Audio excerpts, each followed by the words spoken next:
रमन सिंह ने सबको मोबाइल बांटी थी, हमारे श्री आदरणीय रमन सिंह जी ने। उसके बाद सब लोग मोबाइल चलाना सीख गए। कोई काम है नहीं, कोई धंधा है नहीं, चावल फोकट में मिल रहा है, सब्जी बारी में बो रहे हो। क्या किया अब छत्तीसगढ़िया लोग दारू पीते हैं और देश को बर्बाद करते हैं। कोई नहीं है ये छत्तीसगढ़, ये एमपी था।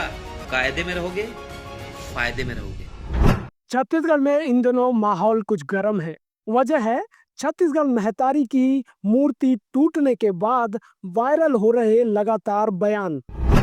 कुछ बयान छत्तीसगढ़ी अस्मिता को लेकर हैं, तो कुछ सिंधी और अग्रवाल या मारवाड़ी समाज के लोगों की हैं, जिसकी वजह से पूरा प्रदेश दो हिस्सों में बढ़ता हुआ नजर आ रहा है। पहले लोग वो हैं जो छत्तीसगढ़ी अस्मिता की बात करते हैं और उसको लेकर लगातार आक्रामक रुख अख्तियार कर रहे हैं। दूसरे वो लोग भी हैं जो सिंधी समाज से जुड़े हुए हैं लेकिन फिलहाल खामोश थे, लेकिन अमित बघेल के एक बयान के बाद अब वे भी खुलकर सोशल मीडिया पर अपनी नाराजगी जाहिर कर रहे हैं। दरअसल रायपुर के वीआईपी चौक पर एक छत्तीसगढ़ महतारी की मूर्ति लगी हुई थी। पुलिस ने यह बताया कि उसे एक मानसिक रूप से अस्वस्थ व्यक्ति ने तोड़ दिया था। बस फिर क्या था, छत्तीसगढ़िया क्रांति सेना सड़कों पर उतर आई, नारे लगे, महतारी का अपमान नहीं सहेंगे। लोगों ने गिरफ्तारी की मांग भी की और माहौल धीरे धीरे गर्माने लगा।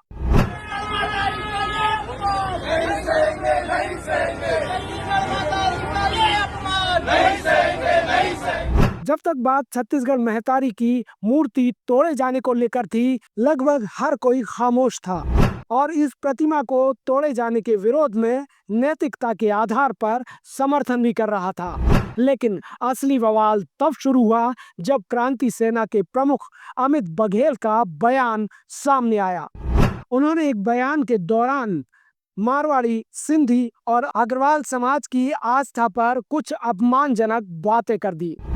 पंडित दीनदयाल उपाध्याय, श्यामा प्रसाद मुखर्जी, अग्रसेन महाराज, एकरमन के मूर्ति काबर नहीं टूटाते, एकरमन के मूर्ति में काबर नहीं टूटाते, एकरमन के मूर्ति में अपमान काबर नहीं करते। कौन है अग्रसेन, कौन है चौराहा है, लबरा है, का जानबे। और वो सिंधी, पाकिस्तानी सिंधी, ओकर मन के का है, वो मछली वाला भगवान। इसके बाद लोगों की भावनाएं भड़क उठी। कई जिलों में उनके खिलाफ एफआईआर भी हुई। झूलेलाल का ये अपमान, झूलेलाल का ये अपमान, अमित बघेल होश में आओ। लगातार ये मामला अब आगे बढ़ रहा है और सिंधी समाज ने हाल ही में राजधानी रायपुर में एक प्रदर्शन भी किया, जिसमें उन्होंने अमित बघेल की गिरफ्तारी की मांग की। इसके बाद अब सोशल मीडिया पर एक और वीडियो वायरल है। ये वायरल वीडियो विनोद पांडा का बताया जा रहा है। आपको बता दें कि ये विनोद पांडा वही हैं जो छत्तीसगढ़ी फिल्मों में भी कई किरदार निभा चुके हैं, जिसमें वे विलन से लेकर पुलिस वाले का किरदार भी कर चुके हैं। लेकिन मामला जब उनके अपने समाज पर आ गया तो विरोधी चेहरे के रूप में विनोद पांडा सामने आए। उन्होंने इस वीडियो पर क्या कुछ कहा, आप सुनिए। धन्य है छत्तीसगढ़, धन्य है छत्तीसगढ़िया। छत्तीसगढ़िया लोगों को बड़ी तकलीफ हो रही है, बड़ा ही दर्द हो रहा है हमको परदेसिया बोल बोल के। जितने लोग छत्तीसगढ़िया में रह रहे हैं, छत्तीसगढ़ में रह रहे हैं, वो सब छत्तीसगढ़िया हैं। सिंधी, गुजराती, मारवाड़ी, बंगाली, ओडिया, इन सबको, बंगालियों को छोड़ के, तो इन सबको छोड़ के यानी सब छत्तीसगढ़िया हैं। हम तो मिलावटी है सिंधी लोग ना। आप लोगों को मुकुट लगा हुआ है, यहाँ मुकुट प्योर हो, छत्तीसगढ़ मातारी के भक्त हो। हाँ हो, ठीक है, तो जरा भक्ति दिखाओ ना। यह रमन सिंह ने सबको मोबाइल बांटी थी, हमारे श्री आदरणीय रमन सिंह जी ने। उसके बाद सब लोग मोबाइल चलाना सीख गए। कोई काम है नहीं, दिन भर खेत में यहाँ वहां बैठे हो, मोबाइल चला रहे हो, मोबाइल में फालतू फालतू वीडियो देख रहे हो और सबको अपना अपना जहर निकालने का मौका मिल रहा है। और उसके बाद देख रहे हो, आज ये कास्ट को पकड़ो, कल उस कास्ट को पकड़ो, परसों उस कास्ट को पकड़ो और इनकी धनिया बोते जाओ। कोई काम है नहीं, कोई काम है नहीं, कोई धंधा है नहीं, चावल फोकट में मिल रहा है, सब्जी बारी में बो रहे हो, तो कोई काम धंधा है नहीं, तो करोगे क्या? तो क्या किया अब छत्तीसगढ़िया लोग? अरे हमारे एक बढ़ते कदम संस्थान से तो टक्कर लेके बता दो कि उसने कितना सोशल वर्क किया है, कितनी मानव सेवा की है और मानवता का प्रमाण दिया है।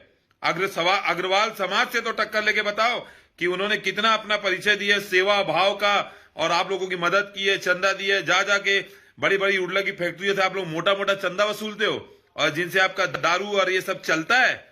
विनोद पांडा का ये वीडियो निश्चित रूप से कहा जा सकता है कि सिंधी समाज की नाराजगी जाहिर करता है, लेकिन इस दौरान उन्होंने जिस तरीके से छत्तीसगढ़िया शब्द का इस्तेमाल किया और सभी छत्तीसगढ़ियों को एक तराजू में तौल दिया, वो कहीं से भी सही नहीं कहा जा सकता।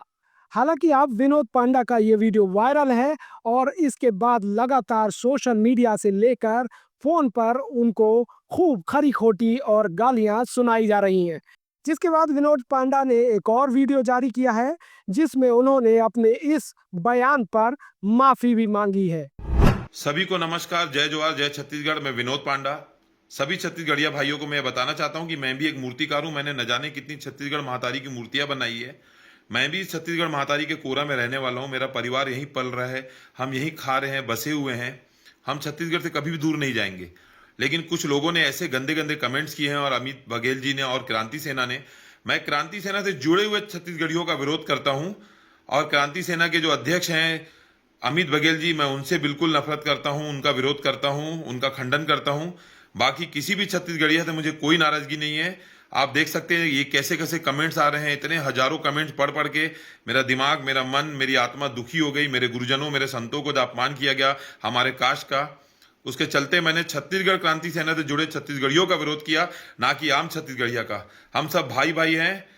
जय छत्तीसगढ़, जय छत्तीसगढ़ मातारी। आपका अपना विनोद पांडा। ना तो अमित बघेल का वो बयान सही कहा जा सकता जिसमें उन्होंने किसी की आस्था को चोट पहुंचाई है, और ना ही लगातार अब ये जो वीडियो सामने आ रहे हैं उन्हें ठीक कहा जा सकता, क्योंकि यहाँ पर अगर कुछ लोगों के बीच नाराजगी है, उसमें एक दूसरे के समाज के लोगों को भला बुरा कहना कहीं से भी उचित नहीं कहा जा सकता। आपकी इस बारे में क्या राय है? क्या छत्तीसगढ़ अब दो भागों में बढ़ता हुआ दिखाई दे रहा है, या फिर ये सिर्फ एक राजनीति है और कुछ वक्त बाद ये मुद्दे खुद ब खुद शांत हो जाएंगे? अपनी राय कमेंट बॉक्स के जरिए हम तक और दूसरे व्यूअर तक जरूर पहुंचाएं। और अगर आपने फोर्थ आई न्यूज़ के चैनल को सब्सक्राइब नहीं किया है तो फौरन कर लीजिए, क्योंकि हम यहाँ पर आपको तमाम वो खबरें दिखाएंगे जो आप देखना और सुनना चाहते हैं। यह रमन सिंह ने सबको मोबाइल बांटी थी, हमारे श्री आदरणीय रमन सिंह जी ने। उसके बाद सब लोग मोबाइल चलाना सीख गए। कोई काम है नहीं, कोई धंधा है नहीं, चावल फोकट में मिल रहा है, सब्जी बारी में बो रहे हो। क्या किया अब छत्तीसगढ़िया लोग दारू पीते हैं और देश को बर्बाद करते हैं। कोई नहीं है ये छत्तीसगढ़, ये MP था। कायदे में रहोगे, फायदे में रहोगे।